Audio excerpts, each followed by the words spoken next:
Terima kasih Paduan Suara Mahasiswa UGM. Mohon tetap berada di tempat. Aturannya nggak boleh keluar lagi katanya ya. Ya, sudah 3 kali mereka tampil sejak tadi pagi pakai kostum yang sama. Cuma tadi saya sudah lewat di samping mereka masih wangi kok Pak. Hanya wangi seperti apa saya tidak tahu.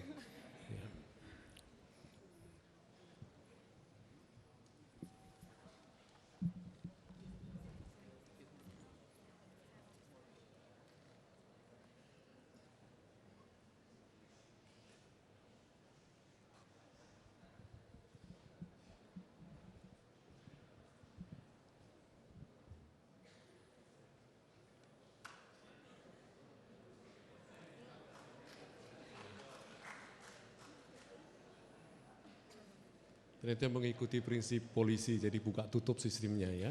Jadi mudah-mudahan nanti dibuka untuk Bapak Presiden.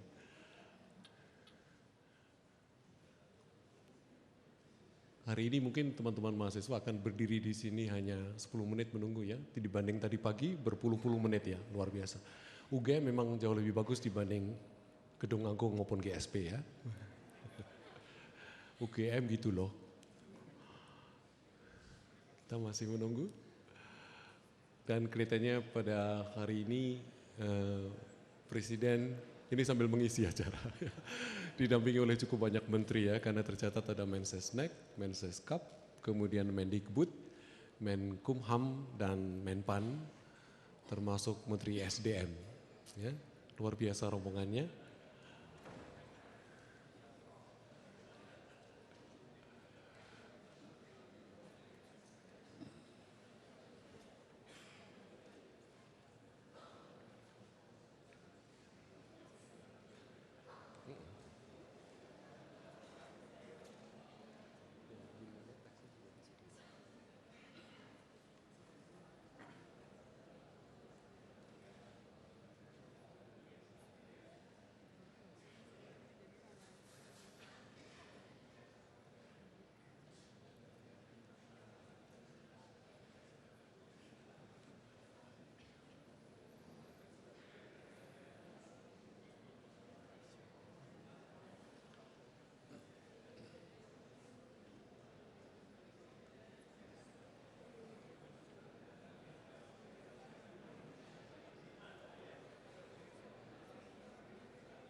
Presiden Republik Indonesia tiba di tempat acara. Hadirin dimohon berdiri.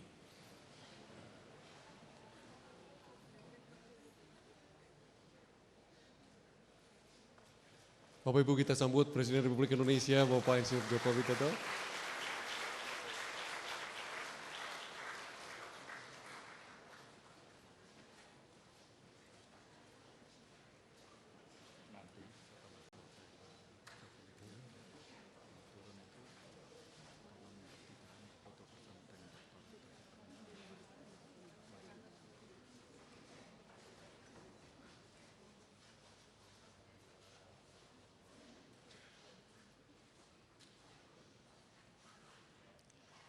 Menyanyikan lagu kebangsaan Indonesia Raya.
Himne Gajah Mada.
Hadirin disilakan duduk kembali.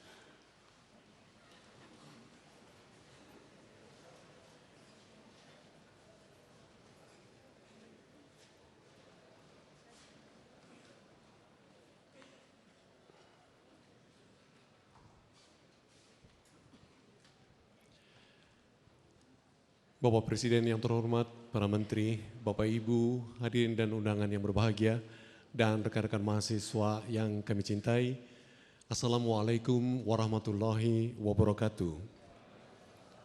Salam sejahtera, Om Swastiastu, Namo Buddhaya. Selamat siang, selamat datang di Balai Senat Universitas Gadjah Mada dalam kuliah umum yang akan diberikan oleh Presiden Republik Indonesia.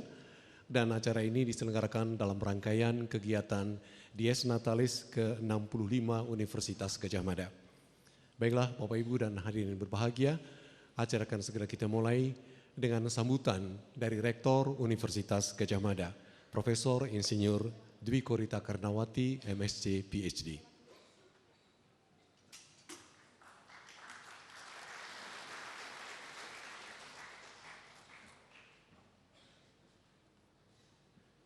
Assalamualaikum warahmatullahi wabarakatuh. Salam sejahtera. Yang terhormat Bapak Presiden Republik Indonesia, Bapak Insinyur Joko Widodo. Yang terhormat Bapak Menteri Sekretaris Negara, Bapak Profesor Pratikno. Yang terhormat Bapak Gubernur Provinsi Daerah Istimewa Yogyakarta, Sri Sultan Hamengkubuwono yang ke-10. Yang terhormat Bapak-Bapak Menteri dan juga Ketua MWA, Ketua Senat, Ketua Dewan Guru Besar, dan tamu-tamu yang terhormat lainnya yang mohon maaf tidak dapat saya sebutkan satu persatu, serta adik-adik mahasiswa yang saya cintai. Pada kesempatan ini, atas nama Universitas Gadjah Mada mendapatkan suatu kehormatan karena Bapak Presiden berkenan untuk hadir bersama kami di Balai Senat ini untuk memberikan kuliah umum dalam rangkaian acara peringatan Dies Universitas Gadjah Mada yang ke-65 ini. Pada kesempatan ini, perkenankanlah saya mewakili Universitas Gadjah Mada untuk menyampaikan tekad UGM untuk menjadi pilar kemajuan bangsa melalui Tridharma Perguruan Tinggi, yaitu melalui pendidikan, penelitian, dan pengabdian kepada masyarakat, didedikasikan untuk kemajuan bangsa berdasarkan nilai-nilai kemanusiaan. Salah satu wujud tekad kami adalah diantaranya melalui proses hilirisasi Tridharma Perguruan Tinggi ini, hilirisasi produk-produk penelitian, pendidikan, dan pengabdian masyarakat untuk kepentingan masyarakat, industri, ataupun pemerintah baik pusat ataupun daerah.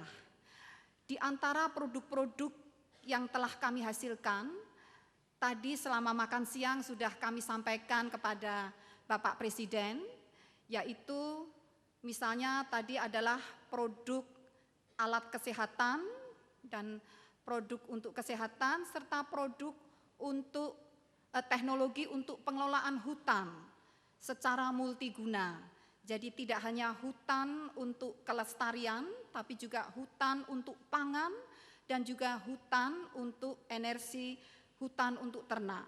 Sehingga visi atau cita-cita pemerintah kita saat ini untuk menguatkan kedaulatan pangan kita diharapkan dengan kontribusi dari UGM dapat terwujud tanpa harus mengkonversikan hutan. Selain itu, kami juga saat ini ada beberapa produk yang terkait dengan energi. Jadi dalam waktu dekat ini akan kami launching bersama Kementerian Perikanan dan Kelautan, Pulau Mandiri, yang di situ diterapkan teknologi untuk menyediakan energi bagi para nelayan di desa di pulau tersebut. Dan juga pulau tersebut kami bina untuk mandiri secara ekonomi, mandiri energi, dan juga untuk tetap mengembangkan budaya lokal. Nah, selain energi, kami juga menghasilkan beberapa produk yang terkait dengan tadi pangan dan juga IT dan infrastruktur. Nah, oleh karena itu, meskipun saat ini kami sudah mulai dengan adanya mini factory yang memproduksi alat kesehatan berupa smart material untuk pengganti tulang, kami juga masih memimpikan perlunya adanya teknopark. Dan untuk teknopark tersebut, saat ini kami baru memulai berkonsultasi, berkoordinasi dengan Bapak Bupati Kabupaten Kulon Progo dan tentunya nantinya dengan Bapak Gubernur untuk mendapatkan lahan di wilayah Kulon Progo. Namun juga terus terang saja pada kesempatan ini kami sampaikan beberapa tantangan yang harus kami atasi, diantaranya adalah kebijakan-kebijakan ataupun peraturan-peraturan dari pemerintah yang diharapkan dapat lebih memfasilitasi hubungan antara perguruan tinggi dan industri. Karena terus terang saja biasanya industri kalau melakukan kerjasama dengan perguruan tinggi dipandang belum tentu profitable, sehingga barangkali perlu adanya kebijakan ataupun instruksi dari Bapak Presiden untuk lebih memotivasi agar industri dapat lebih lanjut melakukan joint cooperation dengan perguruan tinggi. Meskipun saat ini cukup banyak mahasiswa kami yang terekspos ke dunia industri, dunia usaha melalui internship dan beberapa aktivitas dengan industri, namun belum sampai pada tahap untuk hilirisasi produk-produk teknologi. Dengan demikian diharapkan ke depan di usia 65 tahun ini, UGM dapat lebih menguatkan kedaulatan teknologi bangsa kita. Jadi demikian yang dapat kami sampaikan kepada Bapak Presiden, ini mewakili keluarga Universitas Gadjah Mada. Mohon maaf apabila ada kekurangan, dan pada kesempatan ini kami ucapkan banyak terima kasih kepada para dosen, para peneliti, mahasiswa yang juga saat ini semakin bersemangat untuk mendukung program pembangunan maritim. Jadi barangkali di antara yang hadir di sini nanti juga akan menyampaikan beberapa pemikiran yang telah berdasarkan pengalaman-pengalaman yang telah dilakukan. Sekali lagi kami ucapkan terima kasih. Wassalamualaikum warahmatullahi wabarakatuh.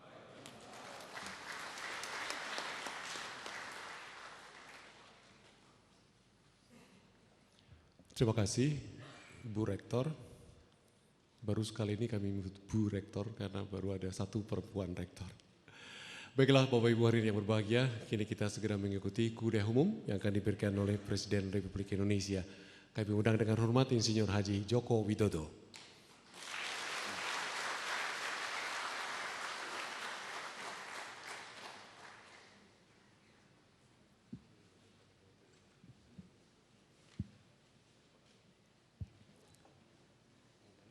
Assalamualaikum warahmatullahi wabarakatuh. Selamat siang, salam sejahtera bagi kita semuanya. Yang saya hormati para menteri, Bapak Gubernur Jogja, Ibu Rektor UGM, seluruh dekan, dosen, sivitas akademika, para mahasiswa yang pada siang hari ini hadir. Saya ingin menyampaikan beberapa hal yang berkaitan dengan tantangan negara kita ke depan, beserta program yang akan kita lakukan dalam mengatasi tantangan negara ini. Yang pertama, saya kira kita juga sadar semuanya, dan menurut saya ini adalah sudah darurat Indonesia narkoba. Perlu Bapak Ibu dan saudara-saudara ketahui bersama, ada kira-kira sudah 4,5 juta yang terkena. Informasi yang saya terima, 1,2 juta sudah tidak bisa direhabilitasi karena sudah terlanjur sangat parah. Dan setiap hari ada kurang lebih 40 sampai 50 orang Indonesia, terutama generasi penerus kita, yang meninggal karena narkoba setiap hari. Bapak Ibu bisa bayangkan, 40 sampai 50.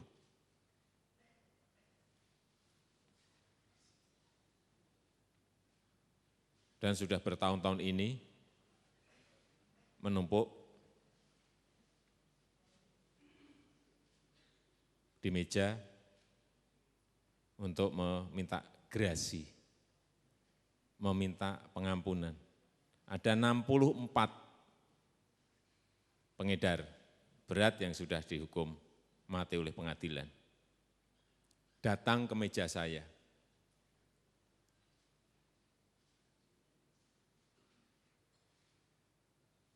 Saya mau bertanya kepada Bapak Ibu semuanya, apa yang harus saya lakukan?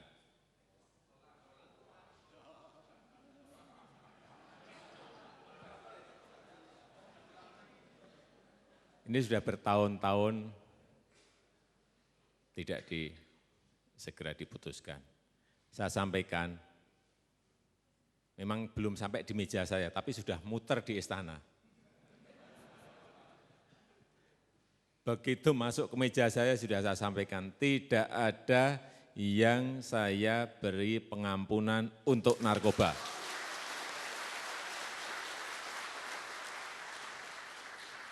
Tidak, saya sudah tidak, karena semua institusi kita sudah dimasuki barang ini. Dan terakhir betul-betul kita sangat kaget yang di Makassar.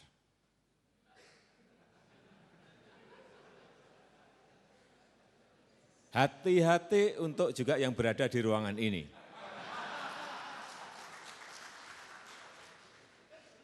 Karena kita tidak tahu. Kita tidak tahu, betul-betul tidak tahu. Karena sudah ribuan ton masuk ke negara kita dan banyak yang diproduksi di sini. Sudah di dalam penjara bisa mengendalikan. Ini kalau saya sudah darurat. Saya sampaikan tidak ada ampun untuk masalah ini. Mungkin sebentar lagi. Ini off the record.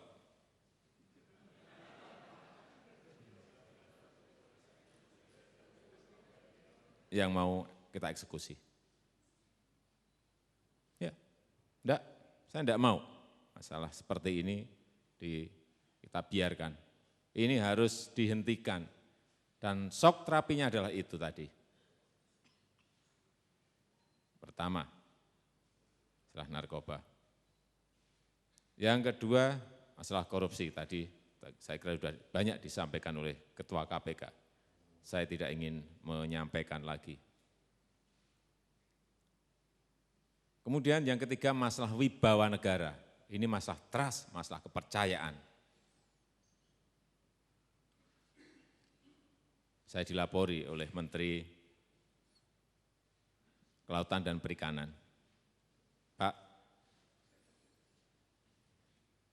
di negara kita ini sekarang beredar kira-kira 5.400 kapal.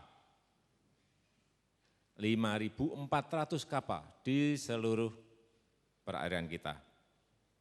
2/3 wilayah kita adalah laut, adalah air. 5.400 kapal. Hampir semuanya tidak legal. Tidak legal itu artinya ilegal. Bayangkan, saya diberi angka lagi. Angkanya saya juga masih belum yakin. 300 triliun hilang kekayaan sumber daya alam laut kita karena illegal fishing 300 triliun. Subsidi kita untuk perikanan nelayan ada 11 triliun disubsidi. Income-nya hanya 300 miliar. Ini supaya gambarannya biar komplit. Udah enggak masuk akal. Hanya 300 miliar setahun. Oleh sebab itu saya juga perintah kepada Menteri, kepada Panglima TNI, kepada Kasal, seperti ini juga tidak bisa diterus-teruskan. Ini harus berhenti. Caranya, saya sudah sampaikan sebetulnya, sudah perintah mungkin 3 minggu yang lalu, 3 atau 4 minggu yang lalu. Tenggelamkan kapalnya. Yang nyuri-nyuri,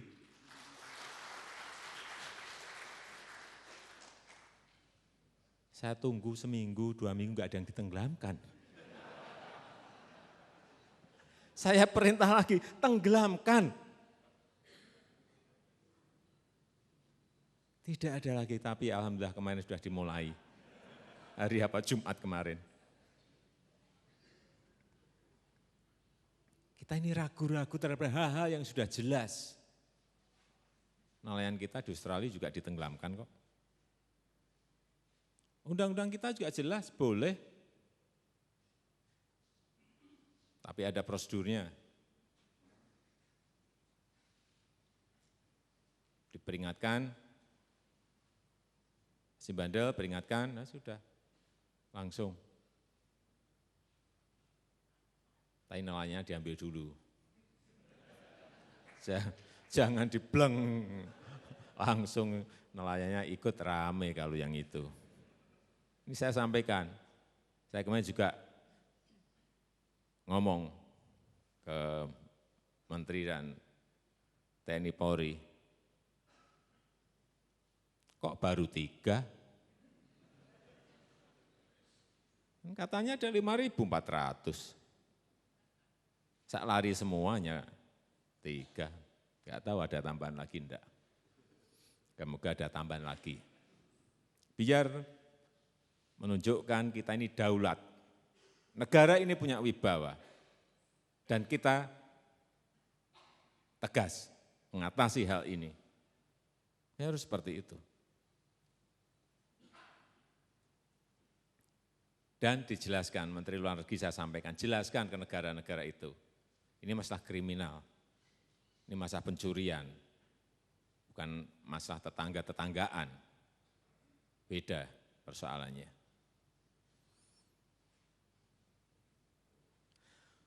Selanjutnya, problem kita ini yang bertahun-tahun kita nikmati bersama-sama, masalah subsidi BBM. Saya hanya ingin memberikan gambaran. Terus. Nah, anggaran kita 2039 triliun. Untuk subsidi yang tahun depan kurang lebih 433 triliun. Itu subsidi BBM plus subsidi yang lain, 433 triliun.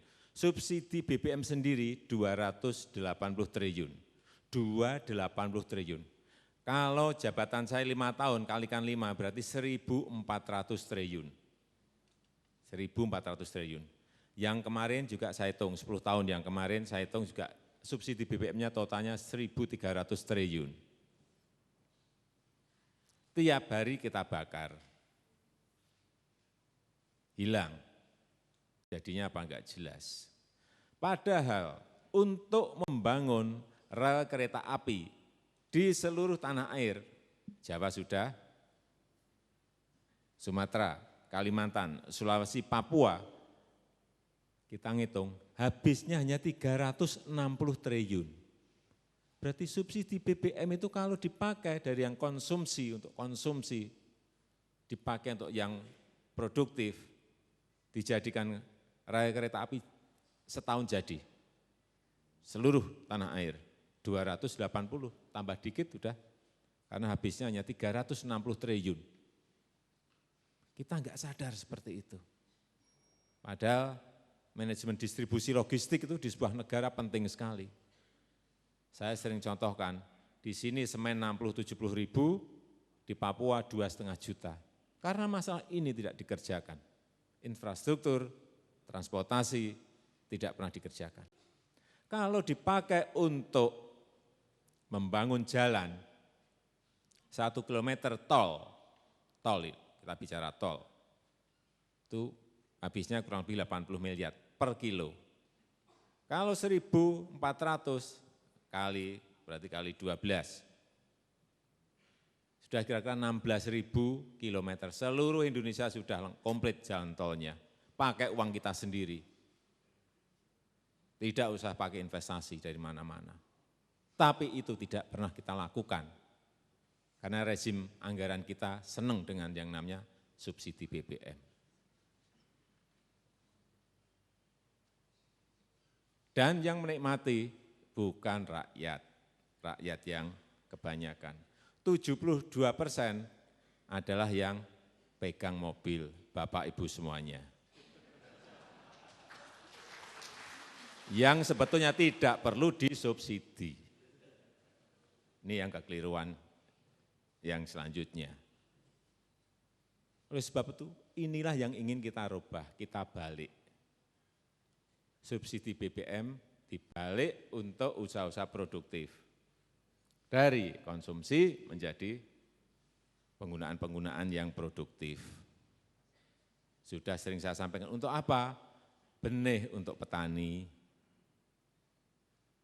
pupuk untuk petani, irigasi juga untuk petani, bendungan juga untuk petani, bendungan, nah ini berhenti di bendungan. Bendungan kita hitung-hitung, kebutuhan kita untuk swasembada itu hanya 30 bendungan. Tapi kemarin setelah ketemu dengan seluruh gubernur, Pak kita juga pengen punya bendungan, tambah. Pak kita 2 Pak, tambah, jadi 49. Jadi ya enggak apa-apa 49. Butuh duitnya 49 bendungan, itu kira-kira 24 triliun. Hanya 24 triliun. Bayangkan subsidi BBM selama 5 tahun 1.400 triliun. Kalau dibuat bendungan 1.400 itu menjadi 2.800 bendungan. Bayangkan seluruh tanah air bisa penuh dengan bendungan. Dan swasembada mungkin bisa kita ekspor semua bahan pangan itu ekspor semuanya. Saya sudah berikan target kepada Menteri Pertanian. Irigasi kita berikan, irigasi hanya habis 15 triliun. Irigasi, semua irigasi nanti sudah baik dengan 15 triliun. Ampung. Karena kita cek, saya cek sendiri ke lapangan. Memang hampir 70% juga irigasi kita rusak. Sudah 30 tahun enggak pernah diapa-apain. Rusak, jadi kalau enggak kita ini import pangan, enggak kaget saya. Lapangannya, faktanya seperti itu. Jadi kalau ini diperbaiki 15 triliun rampung, saya sudah beri target kepada Menteri Pertanian. 3 tahun maksimal, 3 tahun maksimal, harus swasembada. Tidak boleh lebih dari 3 tahun. Beras, terutama. Dan selanjutnya gula, jagung, kedelai semuanya. 5 tahun sudah ketemu semuanya. Saya sudah diberi hitung-hitungan. Hati-hati. 3 tahun enggak swasembada, saya ganti menterinya.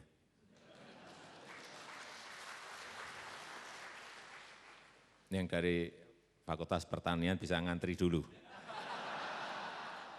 Kalau tidak swasembada. Tapi saya meyakini bisa. Hitung-hitungannya sudah jelas banget. target provinsi ini dari sekian menjadi sekian Pak, butuhnya irigasi sekian T, dari sekian menjadi sekian, sekian T, udah. Jelas sekali, kita hanya konsentrasi kemarin hanya di 11 provinsi, enggak di semua provinsi. Konsentrasi saja, kerja itu fokus, konsentrasi di 11 provinsi. Rampung, saya sudah diberi hitung-hitungan. Ini beras rampung, menginjak ke gula, menginjak ke jagung. Lihat lagi problemnya apa. Gula kemarin Pak JK udah muter, Menteri Pertanian muter juga, sudah ketemu juga, kuncinya di sini, udah. Ini masalah niat dan tidak niat, karena memang ada banyak yang mengambil rente dari sini.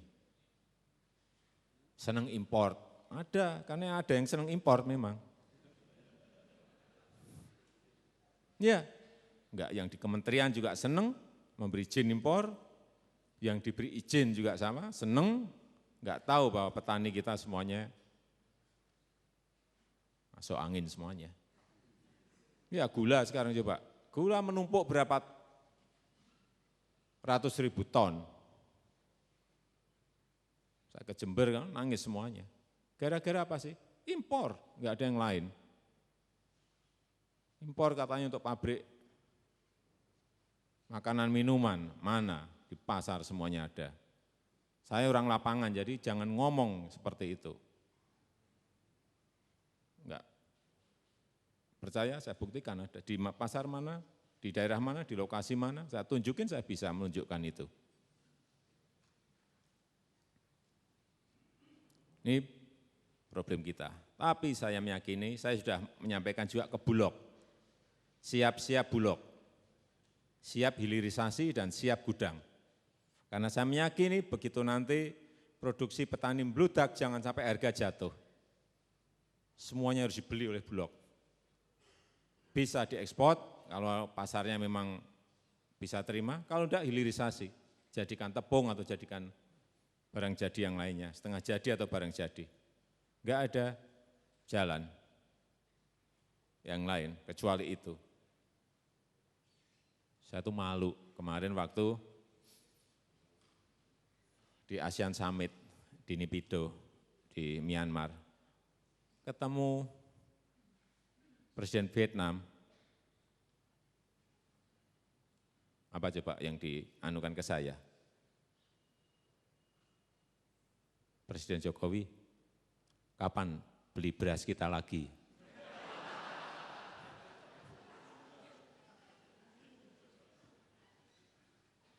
Nanti kalau kita sudah ekspor baru, ngerti dia. Juga untuk jadi subsidi, anggaran subsidi bisa dilarikan ke sini. Kapal apa? Mesin kapal, lemari es untuk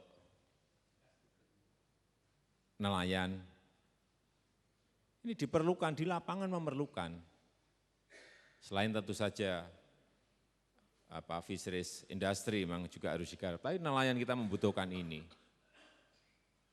Terus juga usaha-usaha kecil yang ada di kampung, di desa, perlu disuntik dengan pengalihan subsidi ini. Ini baru mulai tahun depan. Juga untuk kartu Indonesia Pintar, kartu Indonesia Sehat semuanya, cash transfer ke masyarakat yang kurang mampu, ini terus perlu dilakukan. Bukan hanya karena BBM naik, tetapi cash transfer ke masyarakat yang tidak mampu itu sangat diperlukan untuk menurunkan angka kemiskinan dengan cepat. Saya belajar dari Lula, itu melakukan itu dan saya menilai dia berhasil. Kemudian tadi pembangunan infrastruktur, karena kita pengen cepet-cepetan. Tahun depan sudah dimulai yang di tol Trans Sumatera, kereta api Trans Sumatera, tol di Kalimantan, trans kereta api di Kalimantan sudah. Saya kemarin waktu ke Lampung, menteri-menteri saya kumpulkan, Menteri Perhubungan, Menteri PU,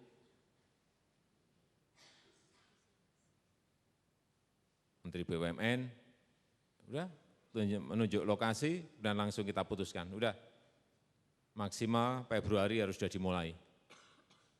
Bertanya ke saya, Pak ini duitnya gede, duitnya dari mana?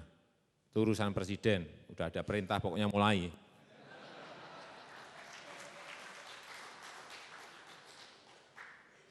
Nah saya berani merintah itu masih juga tahu kan, kantongan kita ada duit berapa gitu loh. Masa berani merintah nggak ada uangnya gimana? Pasti ada. Yang orang belum tahu, menteri juga belum tahu duitnya dari mana. Tapi saya sudah tahu gitu loh. Itu bedanya menteri dan presiden di situ. Di Kalimantan juga sama, tapi kita belum memulainya. Tapi tahun depan saya pastikan, insya Allah sudah mulai. Karena problem kita di distribusi logistik. Problem semua. Banyak produksi di dekat hutan, di daerah terpencil tidak bisa terbawa ke pelabuhan, ke kota karena tidak ada angkutan. Problem kita ada di situ. Infrastruktur yang namanya connectivity antar kota, antar provinsi, antar pulau, ini kunci kita. Dan Cina bisa melompat juga karena mereka cepat membangun infrastrukturnya. Saya pernah cerita ke seluruh gubernur, waktu saya ke APEC di Beijing, makan malam, bareng-bareng dengan Presiden Xi Jinping. Saya jejer, memang sebelum berangkat saya minta jejer. Pokoknya Indonesia enggak mau kalau tidak berdampingan dengan negara-negara besar, saya enggak mau. Sehingga di sana benar, kita memang harus seperti itu. Saya meskipun kurus tapi pede. Memang saya minta, utusan khusus minta ke sana. Dan benar, di sini ada Putin, di sini tuan rumah, Presiden Xi Jinping, di sini Presiden Jokowi, di sini Presiden Obama. 4 gini terus, kemana-mana saya nggak mau saya. Benar nggak mau, ini bukan masalah Jokowinya, Bapak Ibu harus ngerti. Ini simbol negara, kita ini negara besar. Jangan mau ditaruh di belakang, nggak mau saya. Ini bukan masalah orangnya, ini simbol. Di konferensinya, di makan malamnya, enggak. Kalau enggak diberi, enggak usah datang. Sini juga banyak kerjaan. Datang hanya disingkir-singkirkan, ngapain? Ini saya tanya ke Presiden Xi Jinping, kenapa Tiongkok, China bisa meloncat seperti itu? Berikan kiat, tapi jangan banyak Presiden Xi. 3 saja, beri apa? Dia menyampaikan, 1, partai yang bersatu. Baik, ini berat.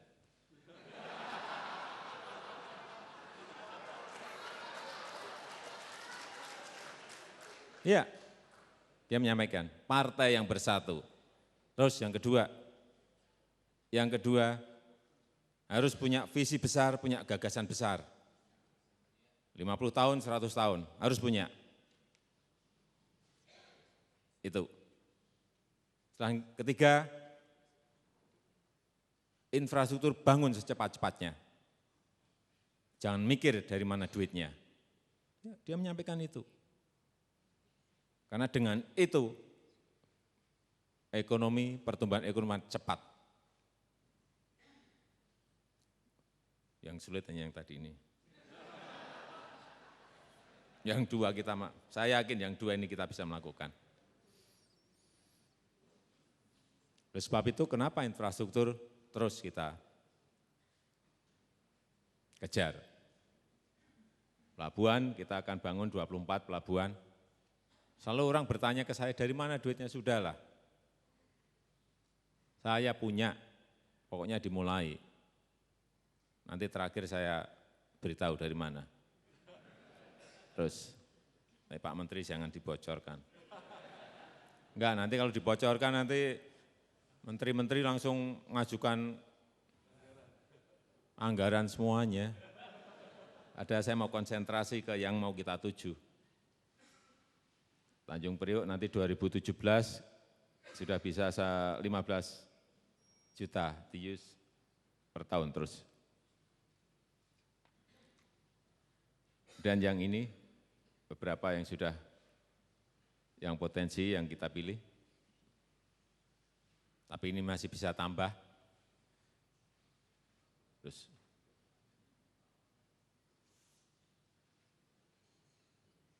untuk kereta apinya juga yang belum ada studinya tinggal di Papua, tahun depan saya kira 6 bulan studi itu akan selesai dan bisa langsung dilaksanakan. Yang lain-lain sudah rampung, tinggal merubah sedikit-sedikit. Ini tadi yang saya sampaikan hanya habis 360 triliun. Yang uang itu kita habiskan, yang kemarin 1.300 triliun habis, sudah hilang, nggak jadi barang. Yang tahun depan kalau mau kita terus-teruskan 1.400 juga hilang, kalau mau kita terus-teruskan. Kalau saya nggak mau. Sehingga begitu dilantik, nggak ada 1 bulan sudah saya sampaikan. Subsidi, ada pengalian subsidi, bukan kenaikan BBM, pengalian subsidi. Karena beda kalau kenaikan BBM, beda, pengalihan subsidi. Jadi judulnya pengalihan subsidi. Jadi kalau ada demo kenaikan BBM keliru.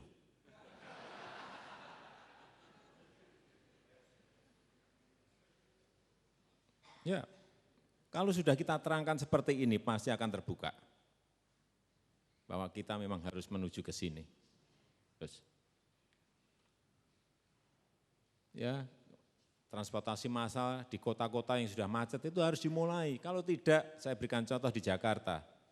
26 tahun yang lalu rencananya sudah selesai, tapi tidak diputus-putuskan. Akibatnya apa? Macet ya, yang sekarang ya. Tapi yang paling berat saat pembangunan menjadi mahal sekali. Pembebasan tanah coba, harga lahan bisa 30 juta, 60 juta, 1 meter. Bapak Ibu bisa bayangkan,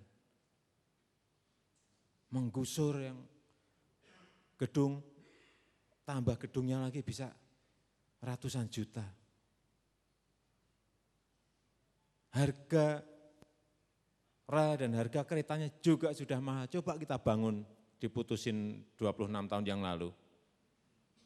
Pinjem uangnya sudah lunas 10 tahun yang lalu. Sudah bisa dinikmati, sudah rampung. Dan masih murah harganya. Infrastruktur itu semakin diundur semakin mahal. Percaya. Bukan karena Presiden Xi Jinping ngomong, tapi memang kita punya bukti yang di Jakarta tadi. Mahal dan pusing, sudah membayarnya mahal, menggusurnya juga pusing. Ada yang enggak mau gugat, ada yang enggak mau gugat, enggak pusing ya Pak. Terus, ya ini maritim, agenda maritim kita itu tol laut. Jadi dari ujung barat sampai ujung timur, harus ada 2/3 wilayah Indonesia adalah air, adalah laut, adalah samudra. Kalau kita enggak punya ini, barang-barang distribusi barang, manajemen distribusinya seperti apa? Terjadi ketidakadilan yang di sebelah timur, ada ketimpangan pembangunan di sebelah timur kan mahal sekali. Semen di sini 70.000 di sana, 2,5 juta di Kabupaten Puncak. Karena saya pernah diprotes sama bupatinya. Saya sampaikan harga, ya saya enggak tahu kalau ada bupati dari sana hadir. Coba bayangkan di Papua harga semen 1,5 juta, dia enggak Pak, enggak 1,5 juta, wah saya pikir keliru saya informasinya. Enggak 1,5 juta Pak, saya pikir hanya 400 atau 300, enggak Pak, yang benar 2,5 juta Pak. Terus, ini semen. 1 Ya, kalau ngangkutnya dengan kapal-kapal besar seperti itu, atau memang di sana dibangun pabrik semen sekalian. Dan problem lapangan kita sekarang ini adalah listrik. Di semua pulau, di semua provinsi ada problem besar di listrik. Biar pet. Padahal kita ini adalah kaya batu bara, ada batu bara, minyak, gas, semuanya ada. Ada angin, ada matahari semuanya. Tapi kita biar pet. Batu bara kita habis semuanya diekspor. Negara yang menjadi tujuan barang itu terang benderang. Kita yang punya malah biar pet. Logikanya enggak masuk kalau saya. Mestinya di sini dirampungkan dulu. Kebutuhan di dalam negeri diselesaikan dulu. Sisanya baru untuk income negara diekspor. Mestinya seperti itu strategi negaranya, strategi bisnisnya. Ini yang ingin kita kejar. Tapi problemnya, ini target kita dalam 5 tahun 35.000 megawatt. Tapi tidak mudah mencapai target itu. Karena apa? Setelah kita cek lapangan, problemnya di pembebasan tanah. Problemnya juga di perizinan yang lama. Ini yang mau kita potong. Izin pembangkit listrik sampai 4 tahun, sampai 6 tahun. Apa kita kuat biar pet gitu terus. Sampai itu baru izinnya, bangunnya kira-kira 3 tahun.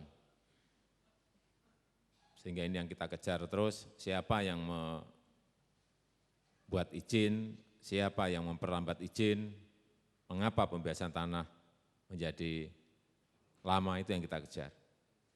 Dan insya Allah dalam 3 tahun ini akan ngebut untuk menyelesaikan ini, karena ini nanti menyangkut pertumbuhan industri, pertumbuhan manufacturing semuanya, karena ada listrik.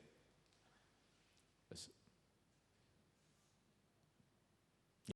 kita semuanya defisit. Problem kita juga ada di sini, pembebasan lahan. Di semua, baik untuk tadi pembangkit listrik, juga untuk jalan tol, untuk jalan semuanya, ada problem di sini. Artinya apa? Ada problem regulasi, ada problem peraturan-peraturan yang menghambat di sisi ini. Ini yang mau kita rubah semuanya. Peraturan yang simple sehingga lapangannya bisa dikerjakan dengan cepat. Terus. Ini yang saya contohkan di Jakarta Outer Ring Road. Ini proyeknya sudah 15 tahun yang lalu berjalan, kemudian berhenti kira-kira 8 tahun yang lalu karena 1,5 kilo tidak bisa dibebaskan. Karena 143 KK tidak mau dengan ganti rugi. Tapi sudah kita selesaikan tahun yang lalu. Ini saya datangi 4 kali, saya ajak makan rampung.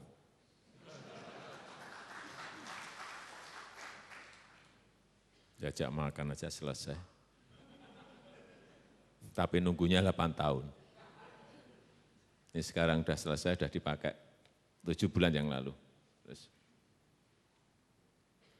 Ini yang kita nanti akan bangun National One Stop Service. Biar izin bisa cepat, lapangan pekerjaan menjadi semakin banyak, dan pertumbuhan ekonomi kita menjadi baik. Reformasi birokrasi, semuanya di tempat-tempat yang berkaitan dengan pelayanan publik itu harus berani kita reformasi. Kalau enggak, ya kita akan seperti ini terus. Problem-problemnya jelas kita ini. Masalah-masalahnya apa sudah teridentifikasi semuanya. Di migas apa, di perikanan, kelautan apa, semuanya sudah kelihatan. Di PLN apa, semuanya kelihatan. Hanya memang ini kan perlu waktu. Dan Bapak Ibu semuanya harus berhitung. Saya kan baru 2 bulan jadi presiden. Jangan dipikir sudah 3 tahun atau 4 tahun, baru 2 bulan. Saya kira itu yang bisa saya sampaikan pada kesempatan yang baik ini. gambaran secara makro maupun problem-problem mikro yang ada, tapi kami meyakini dengan dukungan seluruh masyarakat, apa yang menjadi cita-cita bersama, negara yang adil, makmur, dan sejahtera itu bisa kita capai asal kita bersama-sama membangun negara ini. Terima kasih. Wassalamualaikum warahmatullahi wabarakatuh. Mohon maaf, mohon Bapak Presiden tetap berada di tempat. Bu Rektor akan memberikan cenderamata kepada Bapak Presiden.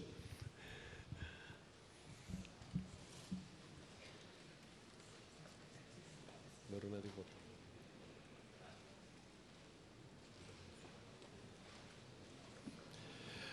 Kelihatannya cukup banyak yang diberikan ini Bapak Jokowi. Yang pertama foto lama, foto UGM pada waktu masih berada di Kompleks Keraton Yogyakarta, masih tertulis Universitas Gajah Mada.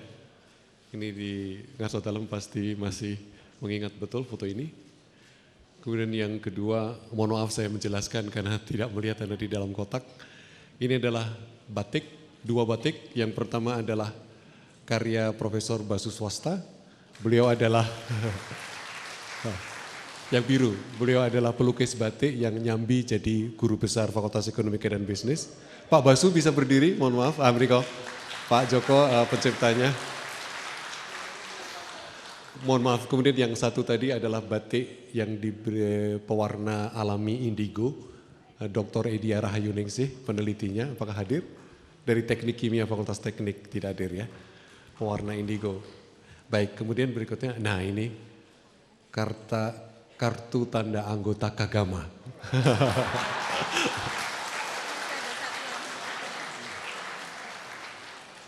Yang ditandatangani oleh Ketua Umum yang baru, Mas Ganjar Pranowo. Dan yang terakhir adalah buku putih UGM. Ada beberapa karena namanya buku putih, jadi semua harus putih. Ya.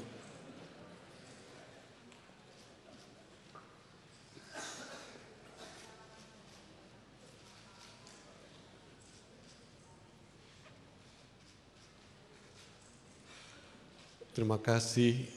Mohon maaf Bapak Presiden dan Bu Rektor masih berada di tempat. Sekarang kami akan berfoto bersama. Mohon Bapak Menteri, Pak Mensesnek, Seskap, Pak Menpan, kemudian Ngarso Dalem, dan para Wakil Rektor, Ketua Senat Akademik, Ketua Dewan Guru Besar, dan Majelis Wali Amanat mungkin diwakili oleh Sekretaris Pak Ahmad Rifai. Ini saya sudah dipesan sejak kemarin Bapak Ibu, harus foto, ya sudah. Makanya, mohon maaf sebentar.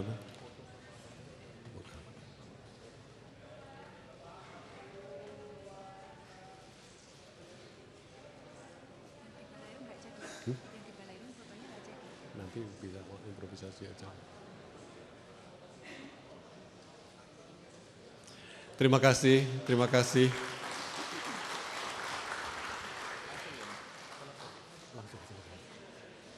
Bapak Ibu terima kasih sekali, dengan demikian berakhir pula acara kuliah umum dari Bapak Presiden untuk Sivitas Akademika di kampus alma mater beliau, Universitas Gajah Mada. Kami ucapkan terima kasih, berikutnya Presiden Republik Indonesia meninggalkan tempat acara.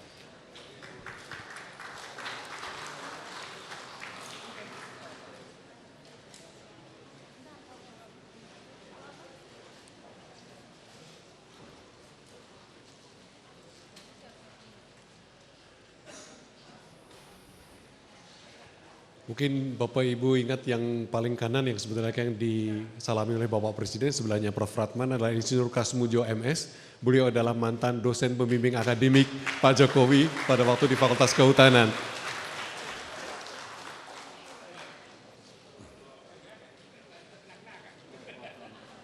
Ya. Saya sebutkan supaya bisa narsis begitu ya.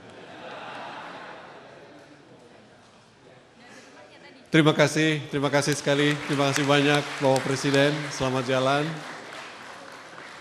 Terima kasih juga Bapak Ibu, selamat jalan.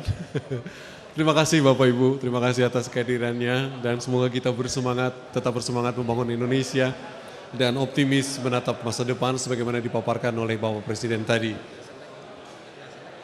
Bapak Ibu sambil meninggalkan tempat ini di balkon di sebelah utara tersedia snack box. Mungkin Bapak Ibu bisa menikmati atau membawa pulang. Jadi kami sediakan dalam bentuk box supaya lebih praktis. Dan saya sendiri juga bisa bawa pulang begitu. Tadi oh itu. Sekali lagi Bapak Ibu di balkon di utara kami siapkan snack box, mungkin Bapak Ibu